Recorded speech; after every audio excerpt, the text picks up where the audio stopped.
got Tom Cotton coming up. Kristen Fisher at the White House for us. Thank you.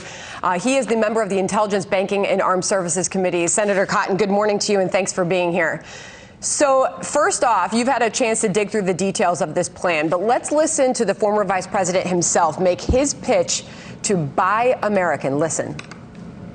The federal government spends taxpayers' money. We should use it to buy American products and support American jobs. My plan would tighten the rules to make this a reality. These funds will provide reliable, predictable demand for products made by American workers and supply chains like this one right here for the American industries. Even the New York Times listened to this, read all this, and said it seems in many ways that Biden's seizing on President Trump's Buy America message. Do you see the similarities? Well, this is one case where the laughingstock of the New York Times may be right, Sandra. But look, talk is cheap. Where was all this rhetoric for 8 years of the Obama-Biden era when our economy was stuck in neutral? Why didn't they pursue those policies then? Or more to the point, Sandra, where was Joe Biden for his 50 years in Washington, D.C.? This is the same man who voted to send our jobs and factories to China by giving them most favored nation status and admitting them to the WTO. This is the same man who has repeatedly supported failed trade deals that gave other countries the better deal and gave American workers the shaft.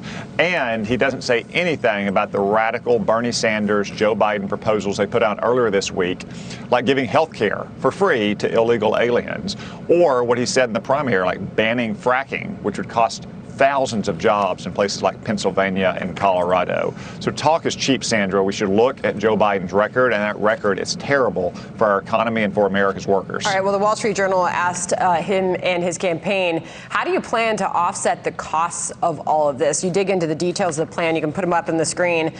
He says he plans to raise corporate tax rate from 21 to 28%. We know that's been in the cards. They're looking at a $300 billion investment in R&D of breakthrough technologies, $400 billion in investments to encourage American manufacturing, and then, of course, the $15 federal minimum wage. But to pay for it, raising corporate taxes and raising taxes on the wealthiest Americans, reversing the president's tax cuts on wealthy Americans. Can you win over voters with this, Senator? No, Sandra, you can't win over voters with higher taxes. And Americans know that when you increase taxes on businesses, those businesses just pass those taxes on to customers in the form of higher costs or higher fees. That's one reason why the Obama-Biden economy kept us stuck in neutral for 8 years, whereas Donald Trump helped America's workers and businesses build the strongest economy in modern times until China unleashed the coronavirus pandemic on the world. The way to get the economy going again is not to go back to the failed policies of the Obama-Biden era, but to the policies that got us that strongest economy in modern times. That is smart regulations, lower taxes for families and for businesses, and trusting the American people and their families, in their businesses, in their communities, to know how to spend their money better than the federal government does. Okay, Senator Tom Cotton on the Biden's economic plan. Now I want to ask you about the former Secretary of State, Colin Powell. He is now weighing in on the Russia bounty story. He reacted by saying this, watch. Our military commanders on the ground did not think that it was as serious a problem as the newspapers were reporting and television was reporting. Remember, it's not the intelligence community that's going to go fight these guys. It's the guys on the ground. It got almost hysterical in the first few days.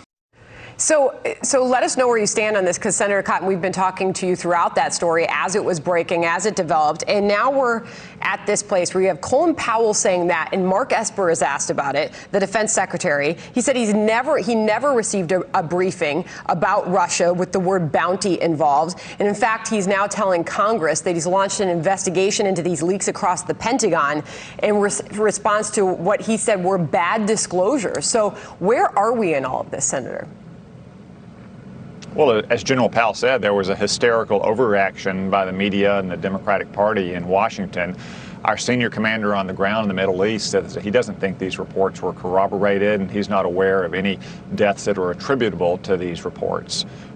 That's one reason why Secretary Esper is correct that we need to get to the bottom of who selectively leaked intelligence. In this case and in so many other cases, it ought not to be happening, and it's against the law. Now, all that said, Russia, of course, is our adversary. This is exactly the kind of thing that Russia probably would do. They have been providing support to the Taliban and the Connie network in other ways, going back as far as 2013 in the Obama era. That's one reason why President Trump has been so much tougher on Russia than Joe Biden and Barack Obama ever was. Remember, Russia invaded Ukraine on Barack Obama's watch. They stood by and they let it happen, and then they sent blankets. Donald Trump sent anti-tank missiles. Donald Trump has repeatedly torn up obsolete treaties that were unfair to America with Russia. Joe Biden and Barack Obama signed one of the worst modern arms control treaties in 2011. And if Joe Biden's elected, one of the very first things he'll do in January is extend that treaty for another 5 years, leaving us at risk of being outgunned by Russia and China. There's no question when it comes to our Russia policies, Donald Trump has been much tougher than Barack Obama and Joe Biden ever were. With the few seconds or so that we have left, now knowing that Mark Esper has said that this investigation is happening and they're looking into these leaks across the Pentagon, any idea what that might turn up? Well, I hope it turns up who selectively leaked intelligence, whether it's in the Pentagon or elsewhere in the government. No one in the federal government with access to classified information has a right to leak it to the media or to anyone else without authorized access. It ought never to happen, and it ought to be investigated when it does happen. All right, Senator Tom Cotton, appreciate you coming on this morning. Thank you. Thanks, Sandra. Okay, John.